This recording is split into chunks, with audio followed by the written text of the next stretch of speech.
vacation while you're working? What's going on? Jonah, do you have your guitar with you? I do. Okay. Well, let's just get going. Uh, how, let's see. Hello, everybody. Welcome. We are on. We're running late. Internet seems to be acting up. Don't know why. Um, and we have a great guest today. Today is our last show for the year. It is December 18th. Happy Christmas in advance. Um, Lots going on in the world, but before we get started, let's have our own John Sibley Butler play some music. Have yourself a merry little Christmas. May your days be bright. From now on, your troubles will be out of sight.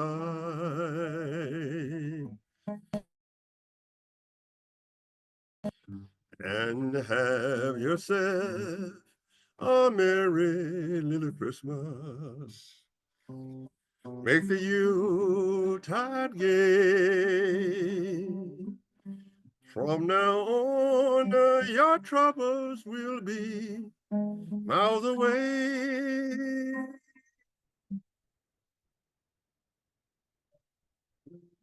Here we are, as in olden times, happy golden times of yore. Faithful friends who are dear to us, gather near to us once more. Through the years, we all will be together. If the fates allow, hang a shining star upon your highest bough. Yourself every little Christmas. Have yourself a merry little Christmas now.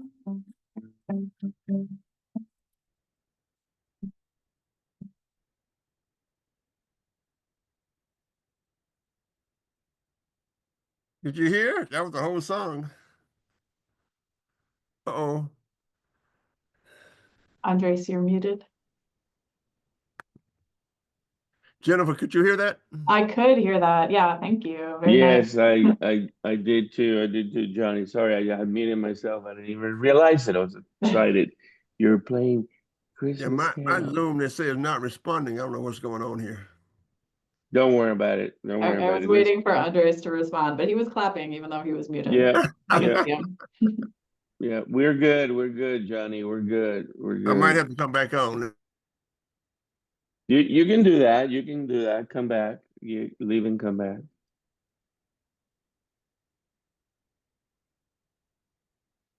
Are you doing that, Johnny?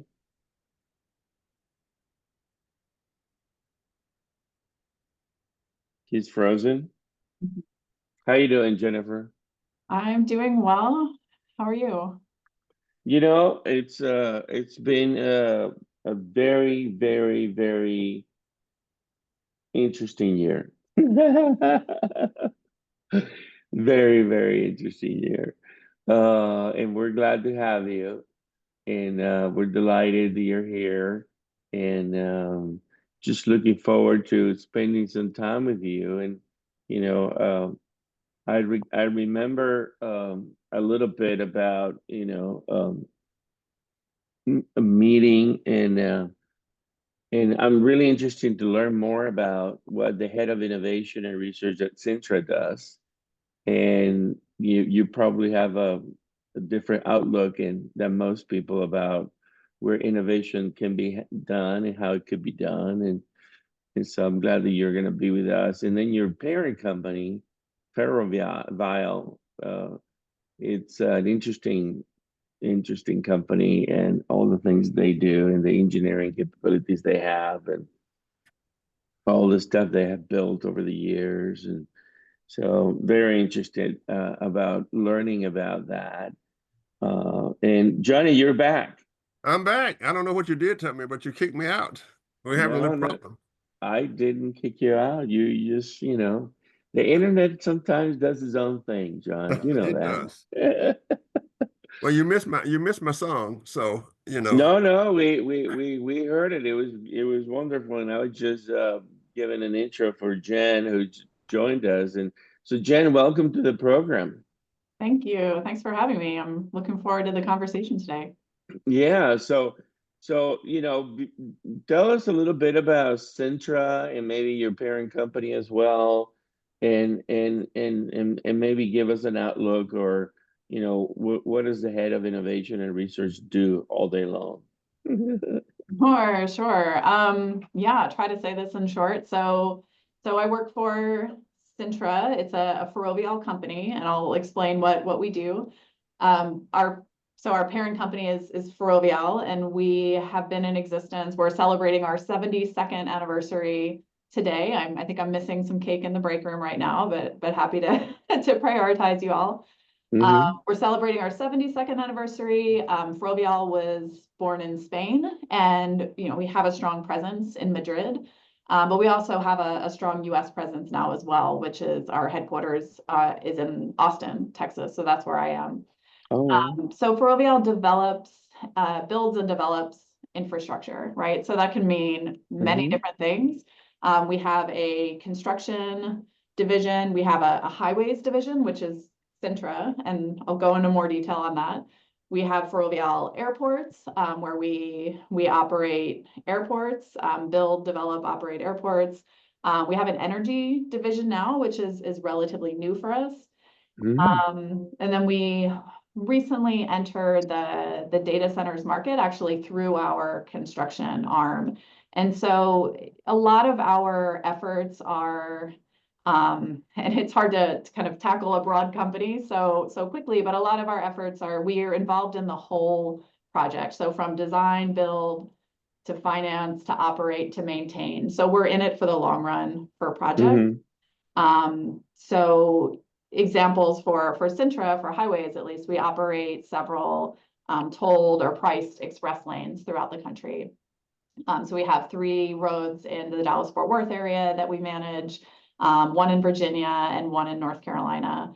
And we, where there's a need, where the public sector has a need, they want to add some additional capacity to the road, where they want to create space for people to move without congestion, and the lever to do Hmm. that is pricing. And so we'll often put equity into the project, we'll build the project, and then we recoup our investment based on pricing. So we have projects across the world. I would say North America is our primary, or one of our primary markets right now. We also operate a road in Canada, but our concession agreements are, they can be decades long, so 40 years, 50 years, 90 years, where we're operating and maintaining these facilities. So working, very much like a Department of Transportation and closely aligned with them. So I'm sure you have questions, but that's kind of Hmm. our core business. So like airports, Yes, we I work, do. How are you yeah, doing, first of all? Are you doing fine? I'm doing great. I'm doing great. Yeah. What has changed, of course, is what we do here at 512 CMG is smart infrastructure, as you know. Now everything can talk to you. The road can talk to you. The stop signs can talk to you. The bridges can talk to you. The cement can talk to you. So, how have you guys tackled the transformation to the digital economy in Mhm. transportation? So when I'm driving into Dallas, a stop sign tells me, "Welcome to Dallas. Here are the restaurants." Or a road might say, "We've got a pothole here. Come fix me." Or, Yeah, yeah. my trestle is getting very, very weak here. Come fix me. How have you guys developed technology and really integrated into what you do?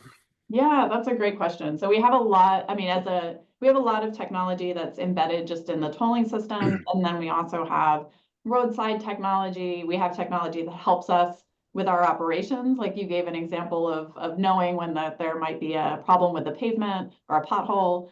And then we also are working on technologies to communicate with drivers. So a lot of what the innovation department at Cintra works on is all of these technologies, or at least kind of the cutting edge of those technologies, right? As cars become more like computers, what is the infrastructure? Like, what is the future of infrastructure, and how are we as infrastructure owner operators also computers of sorts and communicating with the cars? So I can give you a couple examples. One, I mean, in terms of knowing what's on our facilities, and knowing when we're held to a high standard in terms of inspecting our facilities, right? So we have contracts with the Department of Transportation that say that we have to look at everything on the road basically every day and repair everything very quickly. And that's a lot of intensive, human effort. So we've been working on supplementing that with bringing in automated data collection, right? Where we can have either our own vehicles that have some way to collect information along the roads, and then use computer vision to automatically identify something that's different. Like maybe there was a sign there yesterday, but there's not a sign there today, and we can automatically identify that. Or maybe there's a tree kind of growing over a sign. But leveraging computer vision, a lot of cars and trucks have dash cams, and so we can crowdsource some of this information too, and just supplement our human-driven efforts for roadway inspections. And that includes, problems with the pavement, as well as any problems with the infrastructure. So that's one example. As far as, telling you, you asked a question about you're a driver, you want your stop sign to tell you where to eat. I mean, I probably want your stop sign to just tell you to stop, but actually we have, and I don't want to, give a spoiler, because we're going to have a video coming out probably in February about it. But we have a digital business venture. So Cintra has a digital business venture called Next Move. So to add to the complication of the corporate structure, but they basically act as a startup for us and help us explore new technologies. And one thing, they have a tolling app, right, that can be used throughout Texas, throughout the East Coast, wherever there's an easy pass, and several other places. So we have this app, and what's great is that we can do a lot of research and innovation, using that app as a way to send information to drivers. So we have a lot of information on the roads. Like, I know, if we're operating the road, we know that there's a work zone in a certain place at a certain time. And we have that information in a much more maybe trusted way than existing methods that like Waze or Google, they crowdsource information, but we actually are responsible for doing that work zone, right? So we know where it is, and then we can create data streams where we can send that information directly to drivers. So I mean, I could talk a lot about some of the POCs we've done in that space, and there's a lot of evolution in that area, and there's a lot we could talk about. I don't have anything that specifically meets your needs right now, but we've done a lot of tests of how can you identify, is there a pedestrian on the road, is there a stopped vehicle, and not just how can we send that information to drivers, but how can we send it in a way that's most useful to them so that they can take actions to, be safer and improve their experience.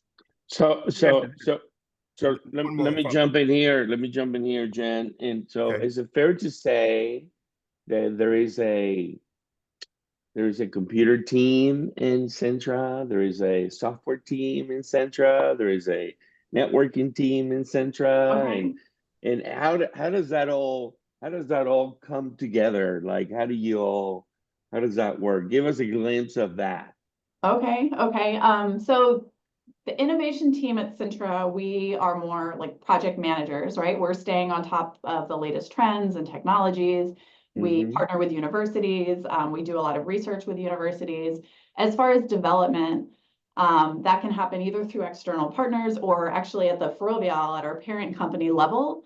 They have even a much bigger kind of innovation team, and what they call a digital hub, where they do a lot of development in-house. And sometimes that development is for a product that we're going to use in the long term and keep that in-house. Sometimes it's just to do a POC, and then, you know, eventually we find another vendor that can provide that. But a lot of this development with sending the messages, you know, via the app from the roadside, that's all done internally from our digital hub team does a lot of the development there. Got it. Got it. That was my question, Andres. You took my question.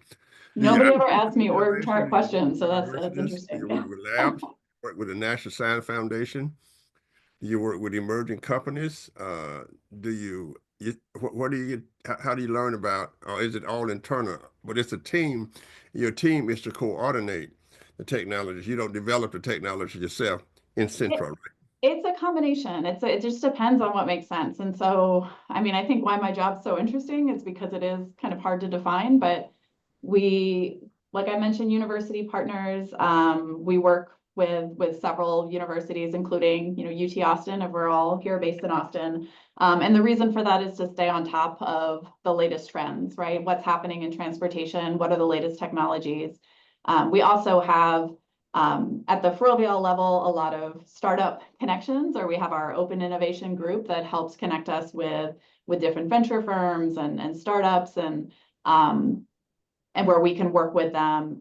We have a proof of concept right now based on a startup that we identified at a pitch day. I'd say that's pretty rare, right? Often like we want to work with more, or it's easier for us to work with more mature companies.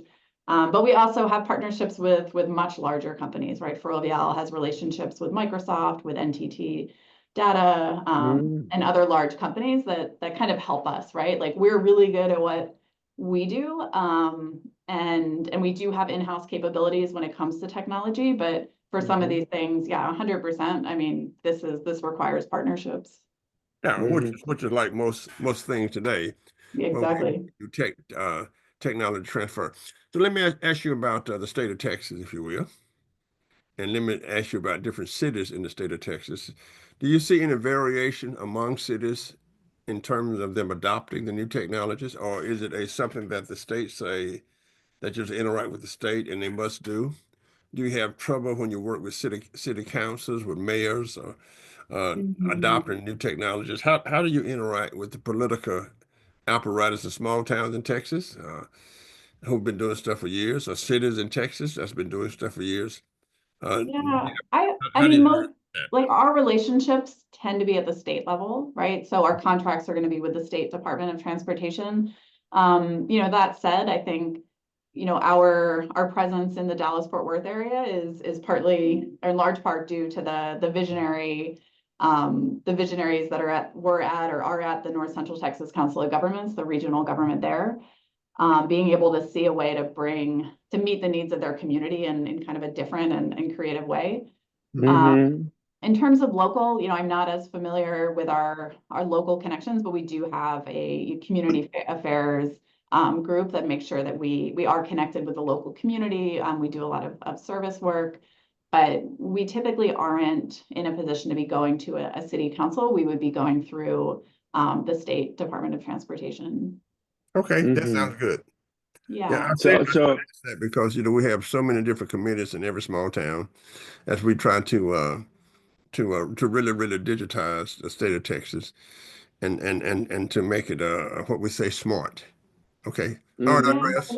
Yeah, I'd say every section of Texas is different. I mean, we talk to TxDOT, you know, as a whole, but then there's also the districts of TxDOT, which might have, you know, some different visions about what the future is, and I think that's great because there's so many different ways the future could go at this point, to have, you know, different groups even within the same state kind of exploring different possibilities. Yeah. Well, it sounds like Jennifer may know our friend Michael Morris. I do. I actually was an intern at North Central Texas Council of Governments a very long time ago, and yeah. So that was an inspiration for you. He's been around for a long time. Definitely. Yeah. So I'm curious about maybe going deeper into the question.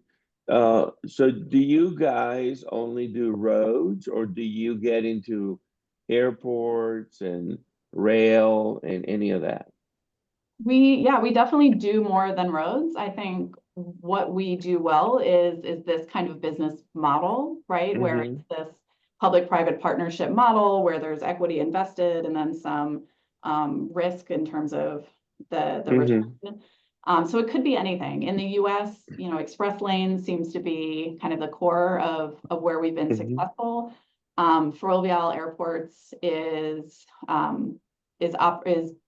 in the process of building, and then we'll be operating New Terminal 1 in JFK. And so, it's a separate area of our business. We were part of the ownership operation structure for Heathrow Airport until very recently, I believe. So actually, yeah, Ferrovial has several airports. And then we do some transit lines, mostly in Europe, I would say, some high-speed rail, subway. We have some projects, in other parts of the world, not necessarily in the US right now. Mm-hmm. So I hear that there is a lot of possibilities of speed rail happening in Texas. I don't know how much you guys are on top of that. I also hear that there's lots of projects for, next generation highways. So for example, Highway 130. I don't know if you're familiar with that or if you're part of that, or is there anything else going on that in the Dallas Metroplex or in Houston or in San Antonio? Anything that we could learn from you that it's coming or is it looming, or anything that is being considered, or Looming sounds frightening. I think we're all, figuring out the path forward for autonomous vehicles. As we see in Austin, there's Waymo vehicles being tested now, and you can schedule a ride, right, to use them as ride hailing. And as infrastructure operators, we're thinking about, what does that mean for us? They're not on the highways in Texas right now, but actually automated trucks are on the highway in Texas, in several places where there's several automated truck companies that are, either operating in an autonomous way or working toward that. And that, that could definitely have an impact on our facilities. I think, for us, just thinking about what does that mean in terms of, if there is an issue, right, trying to think through every edge case from an infrastructure operator perspective, and can we be prepared for that? But I think in terms of, I know there's a lot of different technologies being tested, but I really see like connectivity, like autonomous vehicles are one thing, but just that we all have possibilities whenever we're driving to be connected. And right now it's all, there's just so many different ways that we're connected, right? I probably have a different kind of car than you, and it's not interoperable. But one thing that I would love to see is to be able to send messages in a way that can reach everyone, like safety critical messages. So we're involved in some industry groups that are trying to, like the Federal Communications Commission is, finally officially approved the 5.9 gigahertz band for communications for these transportation purposes. So sending basic safety messages to drivers. But that requires that the cars can receive the messages. It requires that the infrastructure can send the messages. It requires investment from both sides. And so, trying to figure out how, like, that's such an opportunity, right? That we could be able to send safety messages to drivers and get information back in a way that's kind of more universal and not dependent on like the luxury vehicle that you have.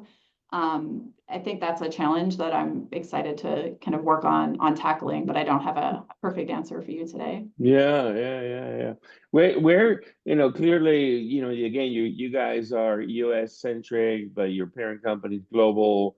And within the US, do you see is Texas in the leading edge, or where else is this happening? Where else is this being led that we should know about?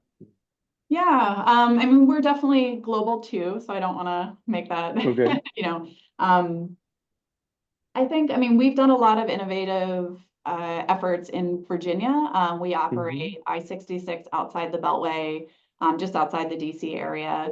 And we have installed, we did a test last year or a couple of years ago where we had several different sensors, right? There's so many types of sensors on the market. We hear about them in terms of what sensors are on autonomous vehicles, right? Just cameras or cameras and LiDAR. The same debate's happening with the roadside, right? What kind of sensors do we need that are going to give us information regardless of weather, regardless of use case? So we installed LiDARs, cameras, different kinds of radar devices, and some of them worked out successfully, some a little less so.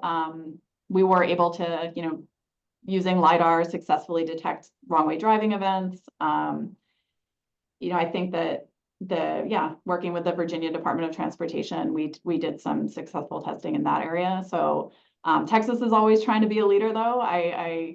In talking to TxDOT yesterday, we were talking about their innovative corridor on I-45.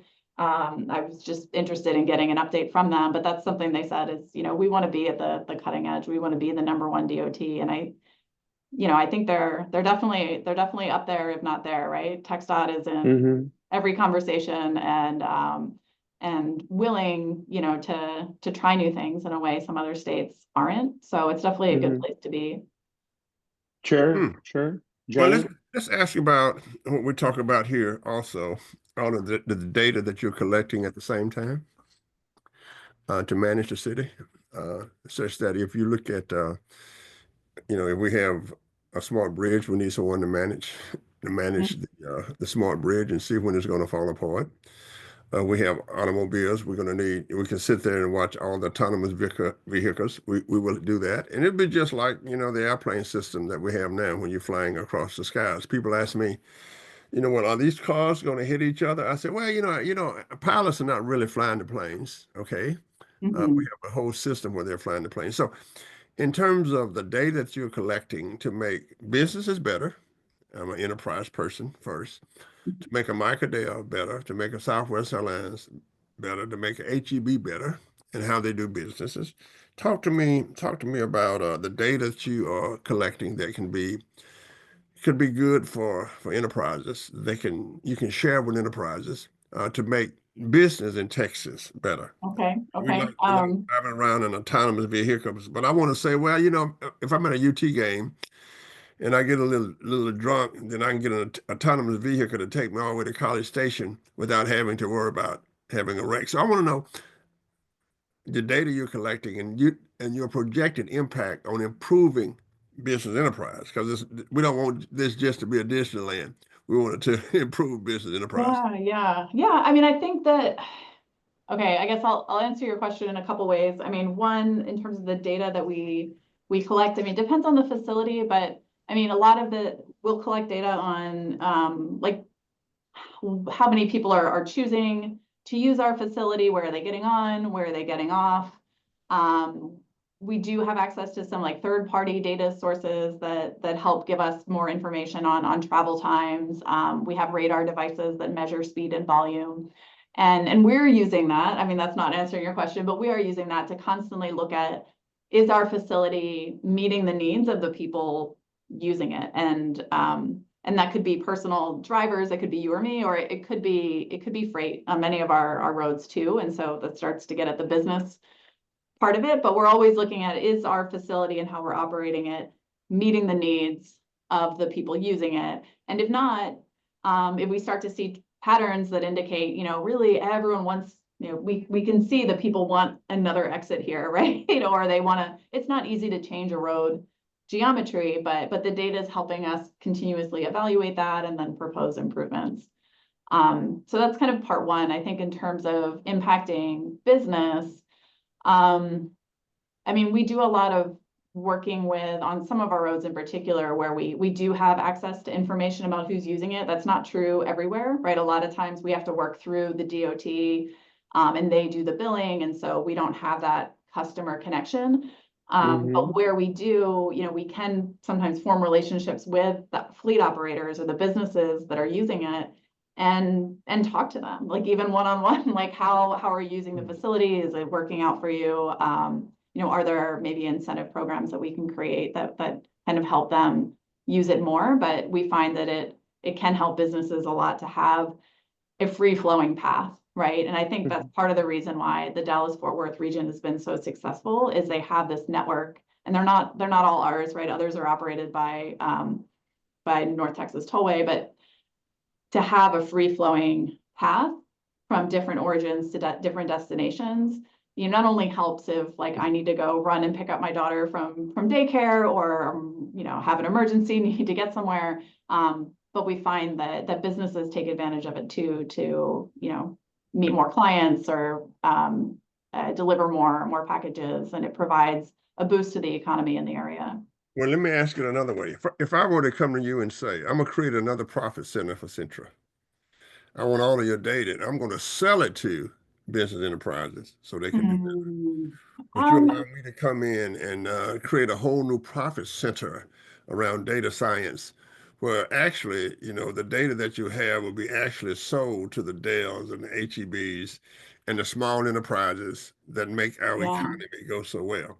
Would you accept, for me, a sort of a guy who loves to do entrepreneurship, to come in, take over your data, and create a new profit center for you that would bring in millions of dollars?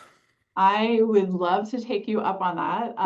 Oftentimes the data is not ours, right? So often if we're working with TxDOT, that data, at the end of the day belongs to them, and they have restrictions on how we can use it, and don't want us taking advantage of your offer. I think that, DOTs our states are starting to get more creative.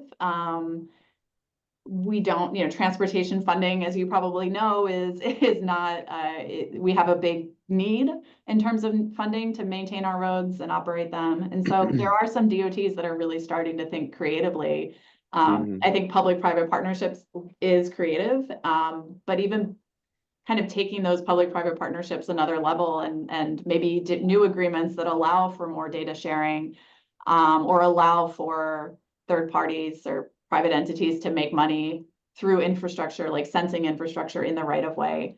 I know these conversations are being had at least a couple states. So I don't think you're far off, John. I would say our existing contracts, probably not, but the way things are going, we're all just collectively trying to think more creatively, and being able to get value out of the roadside could eventually help, or could help fund the maintenance of roads, which is very much needed. Thank you. I have another project for you. Awesome, great. My father was a county agent. You know what a county agent is? An ag agent. And they had demonstrations farms for whatever they wanted to do. He worked for the LSU Experimental Station, right, in southern Louisiana. We need a demonstration city, right? Just a city, and not necessarily a digital twin, which is digital. We need a city to show people. So we go out and find a nice plot of land. It'll be a model of a city, but it'll be something that people can really see. What a digital twin does, I was impressed when we brought the airlines from England here, and I call it airlines, and they said no, it is British Airways. We don't have airlines in Britain. So can you really envision with me a 2-acre digital, a real place with everything that you need to do as a demonstration, so cities can come out and look over it and walk through it and say, when you digitize, right, the highways, this is what happens.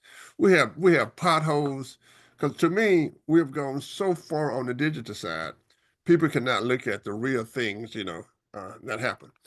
So do you think it would be good if I put together some folks and we do a whole city? Would you help us demonstrate stuff? Do you think that's a good idea, or do you think typical I'm always happy to brainstorm new ideas. I think that, we do not to toot our own horn, but we do a pretty great job with maintaining our roads. And so as far as like a demonstration site for how one does that, granted, we're held to a higher standard, so we kind of have to, but if you want to, take people on a tour of roads that are well maintained and have that conversation, I think, we could certainly help. You were saying specifically not digital, but I think it's really hard to do something like that, to show all the things you want to show in the real world. So we've been doing a lot with, digital twins, but also augmented reality, virtual reality. How can we, are there ways that we can help our workers have trainings, like maybe train them for jobs that are out on the road and the environment's not the safest for training, have virtual environments that can help them learn what they need to do so that they have the skills, at least, starter skills before they go out on the road. So, maybe there's a virtual reality environment that you could do, John, to build off of the two. I was thinking about that, Jennifer, because when I was a kid, people did entire railroad, model railroads, right? Mhm. Everything that could go wrong. So you had trains, you go to somebody's basement, they have every train system in Chicago, but it's all, it's all models, right? What we call models. And then when something go wrong, they can say, well, this is going to go wrong. And then they would bring over the people from the big dog from the Chicago Transit and say, here's a model of what we want to do. So that's not exactly my new creative idea. It springs from my childhood, if you will. Okay. Where I mean, they my were background models, is transportation models of models, but everything. they're all digital, so I don't know. Right. But yeah, like how do you model the future, given that we don't have a lot of good information, right? A lot of models are built off of what we already have. Right. And to be able to evaluate the future, it's kind of some combination of what we already have plus creative thinking, disruptive thinking, and Sure. we do a lot with traffic modeling and trying to envision the future, and make sure that we're ready for it. So I'm curious, Jennifer, do you have a situation room or a control room and you can today see some of these roads that you're managing, or how does that work? Yeah, every project that we have has its own control room. So we have camera or TVs on the wall, which are showing camera views that the operators can be looking at. They also have advanced software systems where they can, send messages to the dynamic message signs, and track the performance of the sensors on the road. So yeah, it's basically a control room for each of the projects. Okay. So Jennifer, this is, I'm sorry, go ahead. No, I was just gonna say real quick. So when you're trying to win a project or win a deal and the customer wants to see what you're capable of, you probably take them to some of these control rooms. Yeah, we could definitely. A lot of like state DOTs will also have, their own control room. Everyone uses different technology. But yeah, that's definitely a place we could take them. Or if we do have, a digital twin of the new facility, maybe there's some way that we can kind of virtualize that experience for them of what it would look like when we build the new one. Okay, John. Yeah, this is the future. And as we sit here and think about digitizing lots of things, this is also happening in medical and the human body, by the way. I'm working with some people at the University of Minnesota. I wouldn't say working with them, but talking to them about digitizing the cellular system in the body, so we know what's going on. Actually, putting chips, if you will, small chips on the cells in the context of the human body. But for us here, we know that it will have to enhance how we travel, how we shop, how we create jobs. So one of the things that I always ask about new technologies is, when you look at your company, how do you think about that in terms of job creation? Will every city need a company like yours? Will you just go global?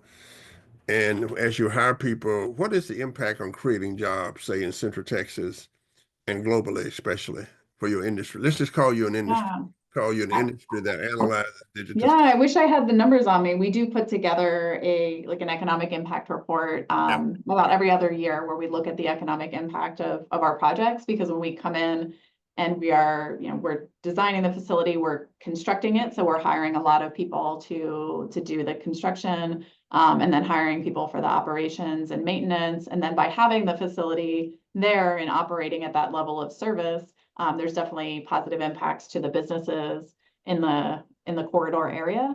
So we do try to measure that. I think that it's a heavy civil kind of business, right? To have the capabilities to build out these big projects. So you're probably not going to see, you know, a company like ours in every city. And every time we do a project, it's actually its own company, where we're, you know, we have a percent ownership and then we have other partners, right? There's a lot of equity that goes into these projects. So it's kind of spinning out, yeah, its own company in each city, and leveraging the local workforce there. Okay. Hmm. It's interesting because, you know, as we move toward the digital age, we always said that new technologies would displace people, but would also create jobs. Uh, so since Yeah. you know, since say the Wright brothers, right, in the science of flight, you know, whether switching from horses and buggies to automobiles, everybody was excited. Who's gonna, you know, the people who made all the leather, the people who made all the salads, are switching from typewriters to computers. You know, what will happen to Olivetti employees, right? And in the Western world, we have been very, very successful in creating new jobs as new technologies I have. think so. Yeah, I think that's what's going to happen. I mean, I know that there's specific jobs, right? I mean, autonomous trucking is one, right? Where that's a clear, there's somebody in there in the cab now. And then if you have an autonomous truck, there's not somebody in the cab. So there's impact to that, you know, that person. But those autonomous trucking companies are hiring other people or for jobs that where they're monitoring the trucks and they're providing different kinds of maintenance services. So, you know, there are definitely micro level and important impacts whenever we have any shift, technology or otherwise. But on the whole, I don't, at least so far, you know, see this, you know, any of this, and we haven't really, you know, talked about AI, but I don't see it taking jobs away on the aggregate. Definitely adding a lot of jobs to replace new jobs that are created. Yeah, Yeah. because if you look at AI, it's definitely going to have an impact. The question is, how many jobs will AI actually develop? You know, I mean, it's like coding. So right now, I can ask an AI program to write me the codes for X, Y, and Z, and they'll do it. Okay, no problem. So that knocks people who can code out, right? But then there's a radiation, if you will, with new jobs that develop from that. And it's important for people to understand that since the importance of science is the science that creates new business models, we've always been able to create new ways for people to doing things. Even as we think about manufacturing now in America, Mhm. what's Yeah, happening in China now in manufacturing is completely different than how we thought about manufacturing. Completely different. Whether it's automobiles, whether it's shoes, whether it's tennis, whether it's telephones, it's completely different. And of course, all of that also means that new jobs also increase. That's why it's so important to learn how to learn, if you will. Mhm. yeah. You know, talking to people that have AI, are using AI in their jobs, they're by and large thankful for it. Like it's taking over tasks that maybe they didn't really want to be doing, or it's freeing them up for more creative work. And that's, you know, not always the case. But I think in a lot of cases that we've been trialing here at Cintra, where we're testing out the use of AI in different contexts, you know, really seeing it just complement somebody's work, or allowing them to be more efficient in their work, and allowing us to like do our work at a higher level, right? We're kind of able to get out of the extreme weeds sometimes. Like if you're a programmer, I mean, maybe you can think more about the framework of the program or the architecture, and like the bits of code are yeah, maybe Yeah, well, more easily automated. it's like airplane pilots. I mean, you know, let the machine learning fly the airplane, and you look at everything else, and everything has changed. I'm a helicopter guy from Vietnam. You know, hey, you know, the new helicopters, they don't have to fly them; they just babysit them, right? Well, it's going to be the same thing. You know, it's going to be everything from cooking, right, to driving, right, to having a beer while your lawnmower mow your lawn, right? Yeah. Everything is going to change. So I think that you're at the very, very cutting edge of looking at how that's done in our transportation system, because we're going to always be mobile, whether we're flying around like bumblebees, right, or whether we're doing that. I got a question to ask you then, in terms of transportation. What about the drones in Washington, D.C.? What about the drones in Washington, D.C.? Yeah, have you seen all the drones in Washington, D.C.? Now, I haven't Mm. seen all the drones in Washington, oh D.C. my gosh, in You Maryland, mean New Jersey or Maryland? Where Maryland. is it? So there's a light show of autonomous vehicles all over Maryland now. Oh, okay. Oh, And it's one of those unintended consequences of the hmm. science of mobility and flight. And some of them are as big as an automobile. You haven't heard about that? I haven't seen that in particular, I guess. Andreas, can you pull that up? Yeah. I know that we're having some issues in New Jersey with drones But it's New flying, Jersey. and It's Maryland. It's Maryland, New you're Jersey. talking about a show, an actual show. No. Let me. It's the nightly news. Well, America don't know who are they or what are they, but it has caused issues in flight. Uh, it has been all over the Okay. The news. ones that, yeah, I have heard about the ones that we weren't, yeah, that we don't quite know Yeah, and the running point that. is, as we move forward with this, and of course, it's going to be an issue because it's like the internet. Now everybody can become what they want to come. Is that what you're talking about? Right, right. That's the one Yeah, I'm yeah. talking about. Right. There's sightings everywhere. Where it's the point is, Hmm. everybody can have their own television show now, right? Everybody can do their own advertising now. There are drones everywhere. People might be flying around and going to their neighbors by hanging on a drone, and you don't know what's going on. And it has a Hmm. big impact on the travel industry.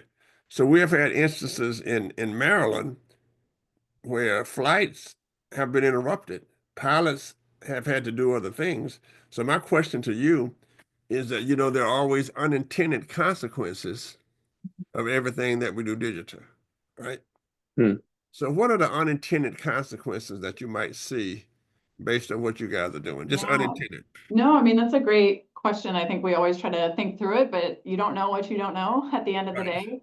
And regulations are always a little slow to catch up to technology. And so, I mean, I know there are a lot of regulations around drone use. And yeah, we try to be as thoughtful as possible in our innovation process. I think you had asked about innovation process before, where we are incubating ideas, testing ideas in closed environments, working with a lot of external partners, right? We don't want to just, be talking only to ourselves. So socializing ideas with our various partners in industry and universities. And then we'll do, kind of a next stage proof of concept within a business unit. And oftentimes if we're deploying a new system, we'll deploy it kind of in parallel with an existing trusted system for some period of time in order to gain confidence. I think, we're in a space where we want to be innovative and we want to be ready for the future, but we're also being trusted, by the public Hmm. and public agencies to provide a service. And so, there are bounds around that we need to, be careful. Like we want to make sure that, that we're not, that we're being number one, providing a safe journey for people, right? And so Hmm. while we do a lot of experimentation, I think we do it in a way that's mitigating the risks associated with it. And to your point about the drones coming out of nowhere, there's things that external players can do that we have to, try to be proactive about if we can, or envision those edge cases. And Yeah, I then, mean, it's just, have a strong partnership so we can react when there right. is need to. Right. Yeah. Unintended, that's why we have a Nobel Prize, because the Nobel Prize is the guy who invented dynamite, right? So he was always looking for peaceful stuff rather than than dynamite. But these are because as we sit here creating new technologies, whether it's the internet or highways and how to interact, we also know that crime is also working to do crime on those kinds of communications efforts. So it's always be interesting to me, anyway, to look at if you look at a Facebook, I would tell my students, okay, you're going to interview for a job, don't go throwing up on Facebook, okay? Because Oh, right, person right. that for you applying for a job will have all of the data that you need. It used to take the FBI to get all that data. Now you put it up there, right, at your own volition. So it's just interesting to me that as we developed the great ways of transportation, whether it's drones, right, and how you guys really monitor the movement, that you will also have let's say, a criminal system that will also be monitoring the criminal activity of people. So, it kind of cuts kind of both ways. Right. Mm. So let me ask you, Jennifer, I'm looking here at the time and I'm curious Time. about something. There's a one piece of innovation that is going on, and I wonder how much the roads of the future are thinking about, and companies like you are thinking about. And I'm thinking about smart street lights, LED lights, maybe they're solar power, maybe they have energy storage. You mentioned that you have an energy division now. And the roads and bridges and tunnels have lights, right? But the lights are not, they're a source of power. Those lights could be doing more things. They could be, they could have, gateways for communication. They could have sensors for all kinds of things. Do you see the street lights playing a role in this roads of the future? Yeah, I mean, for a lot of these applications, we need power, we need communications, and that could be fiber communications, could be electric power, could be solar, could be cellular communications, and yeah, so streetlights typically they have power, they have communications, so they're a great place to innovate off of. I mean, we definitely are interested in working on like smart streetlights and have some semblance of that on some of our roads.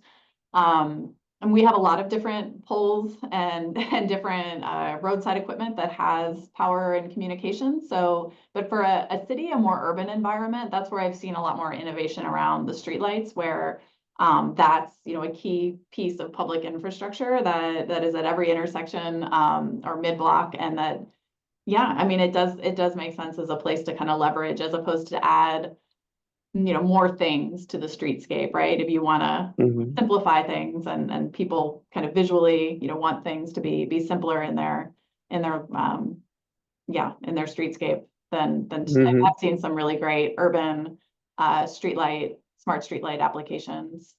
Yeah, yeah. So, Jennifer, tell us real quick what's in front of you the next 6 months. Events, new projects. What are you guys working on? What's going to keep you busy the next 6 months? Oh, wow. That's a great question, Andres. Yeah, so I mean, right after the holidays, I'll be at the Transportation Research Board meeting in DC. So as far as events, that's kind of a big one for transportation folks. So maybe see some people there. Something we're thinking a lot about is the future of autonomous vehicles and what that means for our road, right? We have really seen kind of an uptick in some automated vehicle activity when it comes to trucking as well as ride sharing. And we're putting a lot of thought into making sure that regardless of the different scenarios of timelines and how that plays out, that we're prepared for it. So that's definitely going to be one of many focus areas into the new year. Okay. And other than the show that you mentioned, what other main shows do you attend, conferences during the year? Anything that you Yeah, there's a repeat? couple. Okay, sure. So we also attend ITS America. It's Intelligent Transportation Society of America.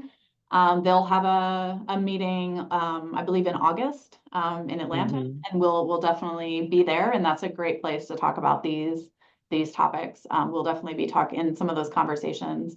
Another conference that we plan to go to is, you're going to challenge me on acronyms, but it's IBTTA, International Bridge Tolling Turnpike Authorities. Their technology conference is in Dallas in March, and that's always a great place. That's very kind of practical, what's happening in terms of technology in the tolling industry. But I would say a lot of it is applicable beyond the tolling industry, right? A lot of these Mm-hmm. solutions and problems are more general to mobility. So those are three conferences that we have on our Mm-hmm. radar that are big ones for our community, and I think Mm-hmm. are good ones to go to in the space. And could you share with perhaps the names of two or three technologies or two or three companies that are doing some cool stuff that you're working with that maybe we wouldn't know about? Sure. Let me think what I can Anything about. lately that is common knowledge, but maybe you know about it and we don't, like some hot technology or some hot thing or whatever, I don't know. Trying to think. I mean, we've been, yeah, as we explore different technologies, I think there's a couple in the space of understanding the visual space and how things are changing that we were interested in. There's more than just two, but I'll name two. But Linksy is one where it's pulling together dash cam videos and doing computer vision on those videos to help give agencies a sense of how things are changing in their environment. Mm-hmm. And then, yeah, I mean, there's a startup that we've been piloting or working with, Civil, CYVL, where they have a LiDAR sensor that you can mount on vehicles and can also, if you're interested in more of a, like your own fleet-based solution as opposed to crowdsourced video data, or LiDAR data, you can, use this to get kind of the same sort of use case. So I could probably, think of a lot more with more time, but those are two that we've been, pretty intrigued by and focusing on the last week or so. Mm-hmm. Well, we're always looking for, where innovation is happening, and John happens to be on the judging panel for the CNBC's Disruptive 50, and every year they rank the top 50 most disruptive companies in high tech, and so I'll look out for John. that, John. That sounds fascinating. Yeah. It is fascinating. It's frightening at the one hand, and it's fascinating on the other hand. And a lot of these companies, they have, they have $1 billion of investors already, and nobody know about them. For example, OpenAI was one of ours, right? So OpenAI is now out there, and all of the stuff that has to do with transportation, and all the stuff that has to do with how we get around, whether we're flying around or moving around. The laboratories and the scientists are definitely working on them. Yep. Great. Well, it's a pleasure to talk to you both, and a definitely interesting conversation from my side. So thank you so much for the opportunity. Anytime. Absolutely. We look forward to staying in touch, Jennifer, and good luck on everything coming up in 2025, and happy New Year's and Merry Christmas and all that to you and yours. You too. Yeah. Merry Christmas, Happy New Year to both of you. Thank Merry you. Christmas. Johnny, take us away. Pretty paper, pretty ribbons of blue. Wrap your presents to your darling from you. Pretty papers, say I love you. Pretty paper, pretty ribbons of blue. Busy street, crowded feet, hustled by him. Downtown shoppers, Christmas is nigh, and there he sits all alone on the sidewalk, hoping that you won't pass him by. Should you stop?